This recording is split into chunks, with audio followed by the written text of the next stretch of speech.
नाम दानिश तैमूर। पैदाइश 16 फरवरी 1983। जाए पैदाइश कराची, सिंध, पाकिस्तान। तालीम master in business administration, MBA। इब्तिदाई जिंदगी और पेशा वाराना आगाज। दानिश तैमूर ने शुबस की दुनिया में बतौर मॉडल कदम रखा। बाद में उन्होंने टेलीविजन पर काम शुरू किया। उनका पहला ड्रामा मिस्टीरी सीरीज था जिसमें 2 अक़सात शामिल थीं, 2 साल बाद और ड्रैकुला। ये दोनों अंडस विजन पर नशर हुए थे।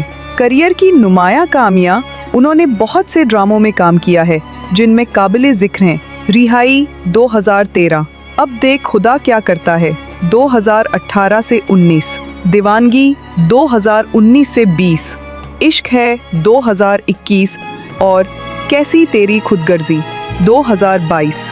फिल्मी दुनिया में उनकी पहली फिल्म जलाइबी थी 2015। जाती जिंदगी।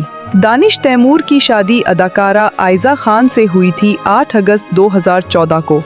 उनके 2 बच्चे हैं। अहम खुसूसियात और असरो रसूख। उन्होंने एंटी हीरो किरदार अदा करने में महारत हासिल की, यानी वो किरदार जो मसलन जारहाना, पेचीदा या मुतजाद नौयत के हों, जैसे अब देख खुदा क्या करता है में। मॉडलिंग से शुरू हुई पेशा वाराना जिंदगी ने उन्हें स्टाइल और स्क्रीन पर मौजूदगी का एक मजबूत बुनियाद दी। ड्रामा सीरियल्स चंद मशहूर: रिहाई 2013, सारी भूल हमारी थी 2013, मेरी बहन मेहाजाब वीविड 2014, ना कतरो पंख मेरे, शर्त, अब देख खुदा क्या करता है